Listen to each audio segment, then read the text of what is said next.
കേരള സർക്കാരും ഗവർണറും തമ്മിലുള്ള പോര് ആരംഭിച്ചിട്ട് മാസങ്ങളായി. ആരിഫ് മുഹമ്മദ് ഖാൻ കേരള ഗവർണർ ആയിരുന്ന കാലഘട്ടത്തിൽ ആയിരുന്നു അത് ഏറ്റവും മൂർധന്യാവസ്ഥയിലേക്ക് എത്തിയത്. എന്നാൽ ഗവർണർ ഇപ്പോൾ രാജേന്ദ്ര അലേക്കർ ആണ് എങ്കിലും അതിൽ കാര്യമായ മാറ്റം ഒന്നും ഇല്ല എന്ന് വേണം നമുക്ക് മനസ്സിലാക്കാൻ. പ്രത്യേകിച്ച് ഉന്നത വിദ്യാഭ്യാസ മേഖലയെ ചൊല്ലിയാണ് ഈ തർക്കങ്ങൾ നിലനിൽക്കുന്നത്. ആ തർക്കത്തിന്റെ ഭാഗമായാണ് കേരളത്തിലെ വളരെ പ്രധാനപ്പെട്ട 2 സർവകലാശാലകളിലെ വൈസ് ചാൻസലർമാരുടെ നിയമനം വൈകുന്നത്. ചാൻസലർ സ്ഥാനത്തേക്ക് വൈസ് ചാൻസലർ സ്ഥാനത്തേക്ക് ഗവർണർ നിശ്ചയിക്കുന്ന പേരുകൾ അംഗീകരിക്കാൻ സംസ്ഥാന സർക്കാർ ഒരുക്കമല്ല. അതേസമയം സംസ്ഥാന സർക്കാർ മുന്നോട്ട് വയ്ക്കുന്ന പേരുകൾ അംഗീകരിക്കാൻ ഗവർണറും ഒരുക്കമല്ല. ഈ തർക്കം ഇങ്ങനെ മുറുകിക്കൊണ്ടേ ഇരിക്കുകയായിരുന്നു. ഏറ്റവും ഒടുവിൽ ഈ വിഷയം സുപ്രീം കോടതിയിൽ വരെ എത്തി നിൽക്കുന്ന പശ്ചാത്തലം ആണ് ഉള്ളത്. സുപ്രീം കോടതി ഒരു പ്രശ്നപരിഹാരം എന്ന നിലയിൽ ആണ് സെർച്ച് കമ്മിറ്റി രൂപീകരിച്ചത്. ആ സെർച്ച് കമ്മിറ്റി നിലവിൽ ഏതാനും പേരുകൾ മുന്നോട്ട് വെച്ചിട്ടുണ്ട്. ആ പേരുകളിൽ സർക്കാരിന് താല്പര്യമുള്ള പേരുകൾ അല്ല ഗവർണർക്ക് താല്പര്യമുള്ളത്. ഗവർണർക്ക് താല്പര്യമുള്ള പേരുകളല്ല സർക്കാർ അംഗീകരിക്കുന്നത്. ഈ തർക്കം ഇപ്പോഴും തുടർന്നുകൊണ്ടേയിരിക്കുകയാണ്. അതിലൊരു അന്തിമ തീരുമാനം എന്ന നിലയിൽ സുപ്രീം കോടതിയുടെ തന്നെ നിർദ്ദേശം അനുസരിച്ച് സർക്കാരും ഗവർണറും തമ്മിൽ കൂടിക്കാഴ്ച നടത്തി അത് പരിഹരിക്കുക എന്നുള്ളതായിരുന്നു. ഇന്നലെ ഈ സംസ്ഥാനത്തെ സാങ്കേതിക ഡിജിറ്റൽ സർവകലാശാലകളിലെ വൈസ് ചാൻസലർ നിയമനത്തിൽ തർക്കം പരിഹരിക്കുന്നതിന് വേണ്ടി മന്ത്രിമാരായ പി രാജീവും ആർ ബിന്ദുവും ലോക് ഭവനിൽ എത്തി ഗവർണറെ കാണുകയുണ്ടായി. 1 മണിക്കൂറോളം ആണ് ആ കൂടിക്കാഴ്ച നീണ്ടത്. പക്ഷേ ആ കൂടിക്കാഴ്ചയിലും തീരുമാനം ഉണ്ടാകുന്ന സാഹചര്യം അല്ല ഉണ്ടായത്. നമ്മൾ ഇനി പരിശോധിക്കാൻ പോകുന്നത് ഇന്ന് വളരെ പ്രധാനപ്പെട്ട ഉത്തരവ് സുപ്രീം കോടതിയുടെ ഭാഗത്ത് നിന്ന് ഉണ്ടാകുമോ അതെയോ അതിനപ്പുറത്ത് ഏതെങ്കിലും കൂടുതൽ നിർദ്ദേശങ്ങൾ സുപ്രീം കോടതി നൽകുമോ എന്നുള്ളതാണ്. എന്താണ് യഥാർത്ഥത്തിൽ ഇപ്പോഴത്തെ ഈ സാങ്കേതിക സർവകലാശാലയിലെയും ഡിജിറ്റൽ സർവകലാശാലയിലെയും പ്രതിസന്ധി എന്നതാണ് വിശദമായി പരിശോധിക്കാൻ പോകുന്നത്. ഞാൻ നേരത്തെ സൂചിപ്പിച്ചു കഴിഞ്ഞു, ഉന്നത വിദ്യാഭ്യാസ മേഖല പ്രത്യേകിച്ച് സർവകലാശാലകളുടെ പ്രവർത്തനങ്ങൾ സുഗമമായി മുന്നോട്ട് പോകണമെങ്കിൽ അവിടെ ഒരു വൈസ് ചാൻസലർ ഉണ്ടാകേണ്ടതുണ്ട്. എങ്കിൽ മാത്രമേ നയപരമായ തീരുമാനങ്ങൾ സ്വീകരിക്കാൻ കഴിയുകയുള്ളൂ. ഒരു ഡിസിഷൻ മേക്കർ ഉണ്ടാകണമല്ലോ ഏത് സംവിധാനത്തിനും. അങ്ങനെയുള്ള ഒരു ഡിസിഷൻ മേക്കർ ഇപ്പോൾ ഇല്ല എന്നത് സർവകലാശാലകളുടെ പ്രവർത്തനത്തെ താളം തെറ്റിക്കും. വിദ്യാർത്ഥികളെ അപകടാവസ്ഥയിലാക്കരുത് എന്ന് സുപ്രീം കോടതി ആവർത്തിച്ചു പറഞ്ഞു. പക്ഷേ അപ്പോഴും ഗവർണറും സർക്കാരും 2 തട്ടിലാണ്. ഇതാ നോക്കൂ, സർക്കാരിൻ്റെ നിർദ്ദേശം എന്താണ്? സാങ്കേതിക സർവകലാശാലയിലെ വൈസ് ചാൻസലർ ആയിട്ട് സി സതീഷ് കുമാറിനെ നിയമിക്കണം എന്നുള്ളതാണ് സംസ്ഥാന സർക്കാരിൻ്റെ നിലവിലെ ആവശ്യം. സാങ്കേതിക സർവകലാശാലയിലെ വൈസ് ചാൻസലറായി സി സതീഷ് കുമാറിനെയാണ് നിയമിക്കേണ്ടതെങ്കിൽ ഡിജിറ്റൽ സർവകലാശാലയിലും ഒരു വൈസ് ചാൻസലർ വേണം. ആ വൈസ് ചാൻസലർ എന്ന ഇടത്തേക്ക് ഡോക്ടർ സജി ഗോപിനാഥിനെ നിയമിക്കണം എന്നതാണ് സംസ്ഥാന സർക്കാരിൻ്റെ ആവശ്യം.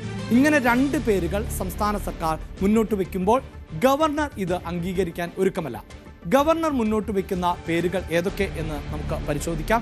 അതിൽ സാങ്കേതിക സർവകലാശാലയുടെ വൈസ് ചാൻസലർ ആയിട്ട് ഡോക്ടർ സിസ തോമസിനെ നിയമിക്കണം എന്നാണ് ഗവർണർ ആവശ്യപ്പെടുന്നത്. മറ്റു പേരുകൾ ഒന്നും തന്നെ ഗവർണർക്ക് സ്വീകാര്യമല്ല, പ്രത്യേകിച്ച് സംസ്ഥാന സർക്കാർ പറയുന്ന പേരുകൾ. ഇനി ഡിജിറ്റൽ സർവകലാശാലയിലേക്ക് വരുമ്പോൾ ഡിജിറ്റൽ സർവകലാശാലയുടെ വൈസ് ചാൻസലർ ആയി ഡോക്ടർ പ്രിയ ചന്ദ്രനെ നിയമിക്കണം എന്നുള്ളതാണ് വാദം.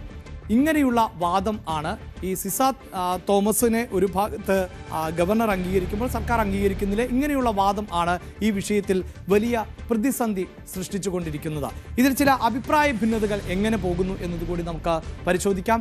സർക്കാർ പറയുന്നത് സിസ സർക്കാരുമായി യോജിച്ച് പോകുന്നില്ല എന്നുള്ളതാണ്. അതായത് സർക്കാരിനെ സംബന്ധിച്ചിടത്തോളം സിസ സർക്കാരുമായി യോജിച്ചു പോകാത്തത് കൊണ്ട് തന്നെ സിസയുടെ പേര് അംഗീകരിക്കാനാകില്ല എന്ന് പറയുന്നു. മറ്റൊന്ന് സർക്കാർ മുന്നോട്ട് വയ്ക്കുന്ന ഒരു ഓപ്ഷൻ എന്നത് ഒന്നാമത്തെ പേരുകൾ, അതായത് സംസ്ഥാന സർക്കാർ മുന്നോട്ട് വയ്ക്കുന്ന പേരുകളിലെ ഒന്നാമത്തെ പേരുകൾ പരിഗണിക്കണം എന്നില്ല, മറ്റു പേരുകൾ പരിഗണിച്ചാൽ മതി എന്ന നിർദ്ദേശം കൂടി സർക്കാർ മുന്നോട്ട് വയ്ക്കുന്നുണ്ട്. പക്ഷേ അതും അംഗീകരിക്കാൻ ഗവർണർ ഒരുക്കമാകുന്നില്ല എന്നതാണ് ഇതിലെ ഏറ്റവും വലിയ പ്രതിസന്ധി.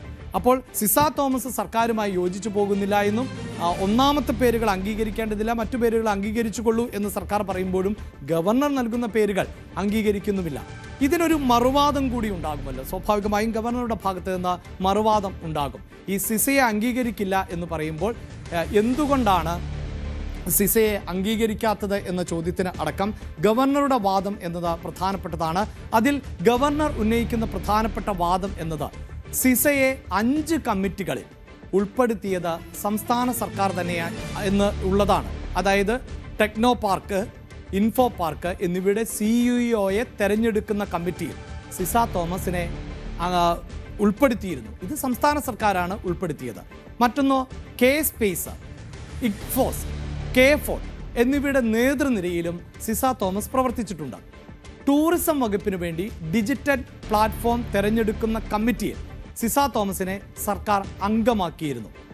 സർക്കാരിൻ്റെ തന്നെ IT വകുപ്പിൻ്റെ സാങ്കേതിക ഉപദേശക സമിതിയിലും നയരൂപീകരണ ഉപസമിതിയിലും സിസ തോമസ് അംഗമായിരുന്നു. നല്ല അക്കാദമിക് പശ്ചാത്തലം ഉള്ള മികച്ച വ്യക്തിയാണ് സിസ തോമസ് എന്ന് സർക്കാരിന് തന്നെ ഉത്തമമായ ബോധ്യമുണ്ട്. അങ്ങനെയുള്ള സിസ തോമസിനെ എന്തുകൊണ്ടാണ് നിയമിക്കാത്തത് എന്ന ചോദ്യം ആണ് പ്രധാനമായും ഗവർണർ ഉന്നയിക്കുന്നത്. ഇങ്ങനെയുള്ള സിസ തോമസിനെ നിങ്ങൾ മാറ്റി നിർത്തുമ്പോൾ, സംസ്ഥാന സർക്കാർ മാറ്റി നിർത്തുമ്പോൾ അതിന് കാരണം എന്നത് സംസ്ഥാന സർക്കാർ നടത്തുന്ന അവരുടെ അപ്രമാദിത്വം അല്ലെങ്കിൽ പക്ഷപാതപരമായ നിലപാട്, ഇതൊന്നും ഈ ക്വാളിറ്റിയുള്ള സിസ തോമസ് അംഗീകരിക്കില്ല. അതുകൊണ്ടാണ് സിസ തോമസിനെ മാറ്റി നിർത്തുന്നത് എന്നുള്ളതാണ് ഒരു വാദം. മറ്റൊന്നത് ഈ സജി ഗോപിനാഥിനെ ആണ് സംസ്ഥാന സർക്കാർ മുന്നോട്ട് വയ്ക്കുന്ന പേര്. പക്ഷേ സജി ഗോപിനാഥിനെതിരെ വ്യാപകമായ ക്രമക്കേടുകൾ ഉണ്ട് എന്നും ഈ ക്രമക്കേടുകൾ റിപ്പോർട്ട് ചെയ്യപ്പെട്ടിട്ടുള്ളതാണ് എന്നും അങ്ങനെ ഒരു ക്രമക്കേട് ആരോപണം നിൽക്കുന്ന ഒരാളെ മറ്റ് നിരവധിയായ പേരുകൾ സെർച്ച് കമ്മിറ്റിയിലുള്ളപ്പോൾ പിന്നെ എന്തിനാണ് സജി തോമസിന് വേണ്ടി സജി ഗോപിനാഥിന് വേണ്ടി കൃത്യമായി സംസ്ഥാന സർക്കാർ നിലപാട് സ്വീകരിക്കുന്നത്? അപ്പോൾ ക്രമക്കേടുകൾക്ക് കൂട്ടു നിൽക്കുകയാണോ എന്ന ചോദ്യം ആണ് പ്രധാനമായും ഉന്നയിക്കുന്നത്. സജി ഗോപിനാഥിനെ എന്തുകൊണ്ട് എതിർക്കുന്നു എന്നത് സംബന്ധിച്ച വിശദീകരണത്തിലാണ് ഇത് പറയുന്നത്. സജി ഗോപിനാഥിനെ കുറിച്ചുള്ള വിശദമായ തെളിവുകൾ ഉൾപ്പെടെ ആണ് വിശദീകരണം ഉള്ളത്. ആ വിശദീകരണം മുഖ്യമന്ത്രിക്ക് നൽകിയിട്ടുണ്ട് എന്നുകൂടിയാണ് പറഞ്ഞു വെക്കുന്നത്. എന്നാൽ ഈ വിഷയം രാഷ്ട്രീയവൽക്കരിക്കാൻ തനിക്ക് താല്പര്യമില്ല, അതുകൊണ്ടാണ് താൻ ഇത് പൊതുവേദിയിൽ പറയാത്തത് എന്നും അദ്ദേഹം പറഞ്ഞു വെക്കുന്നുണ്ട്. എന്തായാലും ഇനി എടുത്തു പറയേണ്ട 1-2 പോയിന്റുകൾ കൂടിയുള്ളത് ഞാൻ സൂചിപ്പിച്ചു കഴിഞ്ഞു. ഇത്തരം പ്രതിസന്ധി നിലനിൽക്കുന്ന പശ്ചാത്തലത്തിൽ ആണ് ഒരു സെർച്ച് കമ്മിറ്റിയെ സുപ്രീം കോടതി തന്നെ നിയമിച്ചത്. ആ സെർച്ച് കമ്മിറ്റിയെ നിയമിച്ചത് സുപ്രീം കോടതിയാണ്. ആ സുപ്രീം കോടതിയുടെ തീരുമാനപ്രകാരം ഉള്ള പേരുകൾ ആണ് ഇപ്പോൾ സർക്കാരിനും ഗവർണർക്കും മുന്നിൽ ഉള്ളത്. ആ പേരുകളിൽ ആണ് വീണ്ടും തർക്കം ഉടലെടുത്തിട്ടുള്ളത് എന്നതാണ് ഏറ്റവും പ്രധാനമായി കാണേണ്ടത്.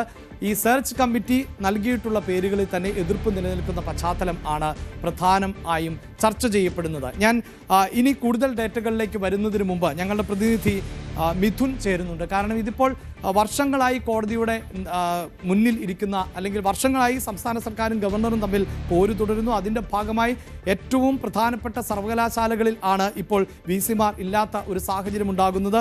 അതിലൊരു അന്തിമ തീരുമാനമെടുക്കാൻ എന്തുകൊണ്ട് സാധിക്കുന്നില്ല എന്ന ചോദ്യം കോടതി ആവർത്തിച്ചുകൊണ്ടേയിരിക്കുന്നുണ്ട്. മിഥുൻ ചേരുന്നുണ്ട്. മിഥുൻ, ഇന്ന് ഒരു പക്ഷേ കോടതി എന്ത് തീരുമാനം കൈക്കൊള്ളുവാനുള്ള സാധ്യതയാണ് കാണുന്നത്? കോടതി കൂടുതൽ സമയം അനുവദിക്കുമോ? അതിനപ്പുറത്ത് കോടതി തന്നെ ഇതിൽ നിന്ന് പേരുകൾ സെലക്ട് ചെയ്ത് VC-യെ നിയമിക്കുന്ന അത്യപൂർവമായ സാഹചര്യം ഉണ്ടാകും?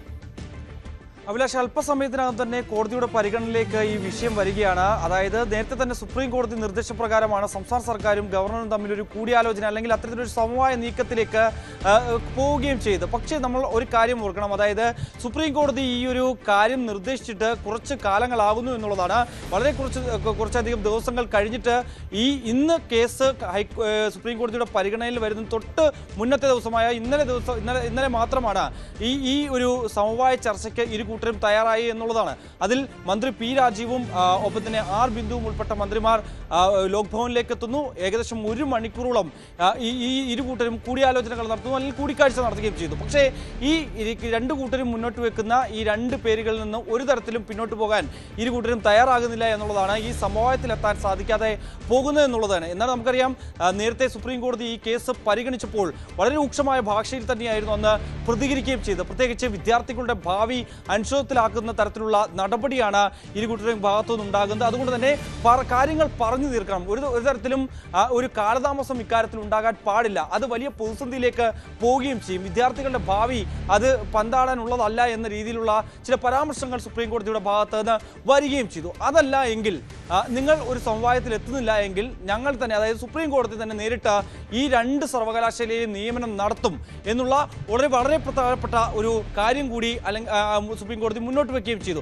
അതിന്റെ അടിസ്ഥാനത്തിലാണ് ഇങ്ങനെ ഒരു സമവായ നീക്കത്തിലേക്ക് ഇരുവരും എത്തുകയും ചെയ്ത്. എന്തായാലും പക്ഷേ ഇന്നലെ നടന്ന ചർച്ച 1 മണിക്കൂറോളം നീണ്ടുപോയി എങ്കിൽ പോലും തന്നെ ഒരു തരത്തിലും സമവായമായില്ല എന്ന് മാത്രമല്ല ഇനി ഒരു ചർച്ചയ്ക്ക് സ്കോപ്പ് ഉണ്ടോ എന്നുള്ള കാര്യം കൂടി നമുക്ക് അറിയേണ്ടിയിരിക്കുന്നു. പക്ഷേ ഇന്നലെ വൈകിട്ട് ഈ ചർച്ചയ്ക്ക് ശേഷം വൈകിട്ട് മന്ത്രി പി രാജീവ് വ്യക്തമാക്കിയത് ചർച്ചകൾ ഇനിയും നടക്കുന്നുണ്ട്, ഒരു തരത്തിലും വഴിമുട്ടിയിട്ടില്ല, ഇനിയും ഈ കാര്യങ്ങൾ ഒരു സംവാദത്തിൽ എത്തിക്കാൻ സാധിക്കുമെന്നുള്ളൊരു പ്രതീക്ഷ തന്നെയാണ് സംസ്ഥാന സർക്കാരിനുള്ളത് എന്നുള്ളൊരു പ്രതികരണമായിരുന്നു മന്ത്രി പി രാജീവിന്റെ ഭാഗത്തു നിന്ന് വന്നത്. എന്തായാലും ഇന്നലെ നടന്ന ഈ കൂടിക്കാഴ്ചയിൽ എന്തൊക്കെ കാര്യങ്ങൾ ചർച്ചയായി, ഈ വിഷയങ്ങൾ സ്വാഭാവികമായും ഇന്ന് സുപ്രീം കോടതിയിൽ സംസ്ഥാന സർക്കാർ അറിയിക്കുകയും ചെയ്യും. ഇതിന്റെ ഭാഗമായി കൂടുതൽ ഒരു സാവകാശം നൽകണം, കൂടുതൽ സമയം അനുവദിക്കണം ഈ ഒരു നിയമനവുമായി ബന്ധപ്പെട്ട് എന്നുള്ളതായിരിക്കും സംസ്ഥാന സർക്കാർ ഇതിന്റെ ഭാഗമായി മുന്നോട്ട് വെക്കാൻ പോകുന്നതെന്നാണ് നമുക്ക് മനസ്സിലാക്കാൻ സാധിക്കുന്നത്. അതല്ല എങ്കിൽ ഒരു കടുത്ത നടപടിയിലേക്ക് സുപ്രീം കോടതി കടക്കുമോ? പ്രത്യേകിച്ച് ഈ വാദങ്ങളൊക്കെ സുപ്രീം കോടതി തള്ളിക്കൊണ്ട് ഇനി ഒരു സമയം നൽകാൻ സാധിക്കില്ല എന്നൊരു നടപടി അല്ലെങ്കിൽ അത്തരത്തിലൊരു തീരുമാനം സുപ്രീം കോടതിയുടെ ഭാഗത്തു നിന്നുണ്ടായി ഒരു കടുത്ത തീരുമാനത്തിലേക്ക്, അതായത് സുപ്രീം കോടതി തന്നെ നേരിട്ട് ഈ VC നിയമനങ്ങൾ നടത്താനുള്ള തരത്തിലേക്ക് പോകുമോ? പ്രത്യേകിച്ച് നമുക്കറിയാം, നേരത്തെ അഭിലാഷ് സൂചിപ്പിച്ചപ്പോൾ തന്നെ സെർച്ച് കമ്മിറ്റി അടക്കം സുപ്രീം കോടതിയാണ് നിയോഗിച്ചത്. അതിലെ പേരുകളിൽ തന്നെ തർക്കം നിലനിൽക്കുന്ന സാഹചര്യം. നിലവിൽ സാങ്കേതിക സർവകലാശാലയിലും ഡിജിറ്റൽ സർവകലാശാലയും വളരെ പ്രതിസന്ധിയാണ് നിലനിൽക്കുന്നത്. അവിടുത്തെ ഒരു കാര്യങ്ങളും കൃത്യമായി നടക്കുന്നില്ല. അവിടെ VC ഇല്ലാതായിട്ട് കാലം കുറച്ചാകുന്നു. നമുക്കറിയാം, നേരത്തെയും ഈ സിസ തോമസുമായി ബന്ധപ്പെട്ടുള്ള വിവാദങ്ങൾ വലിയ രീതിയിലായിരുന്നു. സംസ്ഥാന സർക്കാരുമായി വലിയ രീതിയിൽ ഏറ്റുമുട്ടൽ നടത്തുന്നത് നമ്മൾ കാണുകയും ചെയ്തതാണ്. പിന്നീട് അവർക്ക് ആനുകൂല്യം നൽകുന്നില്ല, അല്ലെങ്കിൽ അത് നൽകിയില്ല എന്നടക്കമുള്ള കാര്യങ്ങൾ ഹൈക്കോടതിയിൽ വരെ എത്തുകയും പിന്നാലെ ഹൈക്കോടതി തന്നെ സംസ്ഥാന സർക്കാരിനെ രൂക്ഷമായി വിമർശിച്ചുകൊണ്ട് ആ തുക കൈമാറണമെന്ന് പറഞ്ഞ് വിധിയൊക്കെ പുറപ്പെടുവിച്ചത് നമ്മൾ കാണുകയും ചെയ്തതാണ്. ഒപ്പം തന്നെ ഈ വിഷയത്തിൽ നിലവിൽ എന്തുകൊണ്ടാണ് സമവായത്തിലെത്താൻ സാധിക്കാത്തത് എന്നുള്ളത് ഒരു പ്രധാനപ്പെട്ട കാര്യമെന്ന് പറയുന്നത് സാങ്കേതിക സർവകലാശാലയിലും ഒപ്പം തന്നെ ഡിജിറ്റൽ സർവകലാശാലയിലും സിസ തോമസിനെയും ഒപ്പം തന്നെ പ്രിയ ചന്ദ്രനെയും നിയമിക്കണം എന്നുള്ളതാണ് ഗവർണർ മുന്നോട്ട് വെക്കുന്ന വാദം. ഇന്നലെ ഈ പേരിൽ ഗവർണർ ഉറച്ചു തന്നെ നിൽക്കുകയും ചെയ്തു. അതിൽ ഗവർണർ ചില കാര്യങ്ങൾ മുന്നോട്ട് വെച്ചിരുന്നു. അതായത് സിസ തോമസിന്റെ അക്കാദമിക് പശ്ചാത്തലം നോക്കണം. അവർ മികച്ച രീതിയിൽ അക്കാദമിക് ലെവലിൽ തന്നെ വേട്ടു നിൽക്കുന്ന ഒരു വ്യക്തിത്വം കൂടിയാണ്. അതുകൊണ്ട് തന്നെ അങ്ങനെ ഒരു വ്യക്തിയെ എന്തുകൊണ്ട് ഈ ഒരു സർവകലാശാലയുടെ അമരത്തേക്ക് കൊണ്ടുവരാൻ, അല്ലെങ്കിൽ വൈസ് ചാൻസലർ പദവിയിലേക്ക് കൊണ്ടുവരാൻ വിമുഖത കാണിക്കുന്നു സർക്കാർ എന്നുള്ള ചോദ്യം സ്വാഭാവികമായും നേരത്തെയും അദ്ദേഹം ഉയർത്തിയാണ്. നേരത്തെ മുൻ ഗവർണർ ആരിഫ് മുഹമ്മദ് ഖാനും ഇതേ ചോദ്യം ഉയർത്തുകയും ചെയ്തതാണ്. പക്ഷേ അതേ സ്ഥാനത്തേക്ക് ഡോക്ടർ സജി ഗോപിനാഥിനെ കൊണ്ടുവരാനുള്ള ഒരു കാര്യം, പല കാര്യങ്ങളിലും ചില ക്രമക്കേടുകളൊക്കെ നടത്തിയിട്ടുണ്ട് എന്നുള്ള വലിയ ഗുരുതരമായിട്ടുള്ള ആരോപണങ്ങൾ നേരിടുന്ന ഒരു വ്യക്തി കൂടിയാണ് സജി ഗോപിനാഥൻ. അങ്ങനെ ഒരു വ്യക്തിയെ കൊണ്ടുവരാൻ എന്തുകൊണ്ട് വാശി പിടിക്കുന്നു? അല്ലെങ്കിൽ സെർച്ച് കമ്മിറ്റിയിൽ തന്നെ മറ്റുള്ളവരുടെ പേരുകളുണ്ടല്ലോ, ആ പേരുകളിലേക്ക് സംസ്ഥാന സർക്കാർ എത്താത്തത് എന്തുകൊണ്ട് എന്നുള്ള ചോദ്യം കൂടി ഇത്തരത്തിൽ ഗവർണറുടെ ഭാഗത്തുനിന്ന് ഉണ്ടാകുന്നുണ്ട്. എന്തായാലും നിലവിലെ സാഹചര്യത്തിൽ ഈ വിഷയങ്ങൾ അല്ലെങ്കിൽ ഇന്നലെ ഉണ്ടായിട്ടുള്ള ഈ ചർച്ചയിൽ ഉരുത്തിരിഞ്ഞിട്ടുള്ള കാര്യങ്ങൾ അതൊക്കെ കോടതിയെ കൃത്യമായി ഇരുകൂട്ടിലും അറിയിക്കുകയും ചെയ്യും. ഈ കാര്യങ്ങൾ കോടീകരിച്ചുകൊണ്ട് ഒരു ഉത്തരവ് സുപ്രീം കോടതിയുടെ ഭാഗത്തുനിന്ന് ഉണ്ടാകാനുള്ള സാധ്യതയാണ് നമുക്ക് മനസ്സിലാക്കാൻ സാധിക്കുന്നത്.